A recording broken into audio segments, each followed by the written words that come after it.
السلام علیکم ورحمۃ اللہ وبرکاتہ۔ قرآن تجوید میں آپ کا خیر مقدم ہے۔ امید ہے کہ آپ حضرات خیر و عافیت سے ہوں گے۔ اور آج کا جو سبق ہے تا دال تو کا ہے، 3 حروف کا مخرج ہے۔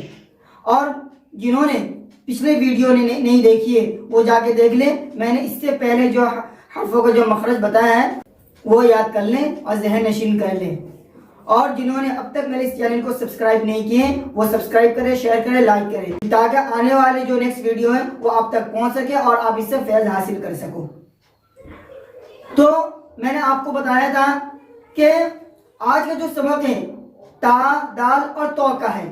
اب ان تینوں حرف کا ایک ہی مخرج ہے، زبان کی نوک، ثنا علیہ کی جڑ۔ میں آپ کو بورڈ میں بھی سمجھاؤں گا، پہلے میں آپ کو ایسے ہی سمجھا دیتا ہوں تاکہ پھر آپ جلدی سمجھ سکیں گے۔ تا کا مخرج کیا بتایا تھا میں نے آپ کو؟ زبان کی نوک، ثنا علیہ کی جڑ۔ میں نے بتایا تھا نا زبان کا جو 3 حصہ ہے، کنارہ، کنارہ، نوک۔ اور دانتوں کے بارے میں نے بتایا تھا کہ انسان کے منہ کے اندر کل 32 دانت ہوتے ہیں اور دانتوں کا نام کیا کیا ہے میں نے اس سے پہلے ویڈیو میں بیان کر دیا ہے۔ جنہوں نے نہیں دیکھا وہ جا کر دیکھ لے کہ دانتوں کا نام کیا کیا ہے۔ اب یہ دیکھیے، یہ جو زبان کی نوک ہے، یہ جو زبان کی نوک ہے، جب اس کی نوک ہم جب ثنا علیہ کے جڑ سے ملاتے ہیں، کیونکہ یہ جو 2 اوپر والے کو ثنا علیہ کہتے ہیں، نیچے والے کو ثنا سفلی، تو 4 دانت کل ثنایا ہو گئے، اوپر والے کو ثنا علیہ، نیچے والے کو ثنا سفلی۔ جب زبان کی نوک ثنا علیہ کی جڑ سے ملاتے ہیں، جب تا کی مخرج، تو کی مخرج اور دال کی مخرج ادائیگی ہوتی ہے۔ لیکن ہاں تو کا جو مخرج ہوگا وہ ہوگا تو زبان کی نوک ثنا علیہ کی جڑ، لیکن اس میں پر کرنا پڑے گا، منہ بھر کر پڑھنا پڑے گا۔ جیسے کہ آپ بولیے میرے ساتھ تو منہ بھر کر، تو یعنی یہ پر حرف میں ہے۔ پر حرف جو ہے میں آگے آنے والے ویڈیو میں آپ کو تفصیل سے بیان کروں گا۔ پہلے آپ اتنا پر سمجھیے، پر جو ہوتے ہیں وہ منہ بھر کر پڑھنا ہوتا ہے۔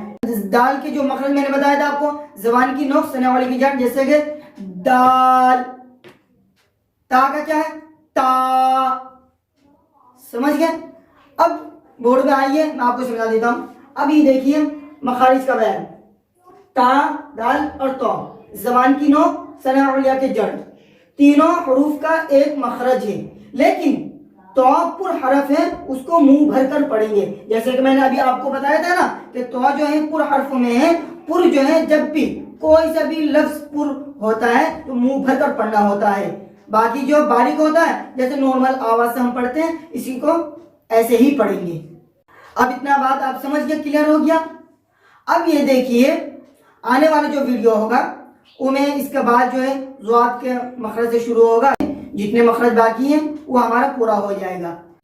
اب میں آپ سے الوداع لیتا ہوں، نیکسٹ ویڈیو میں آپ سے ملتا ہوں۔ السلام علیکم ورحمۃ اللہ وبرکاتہ۔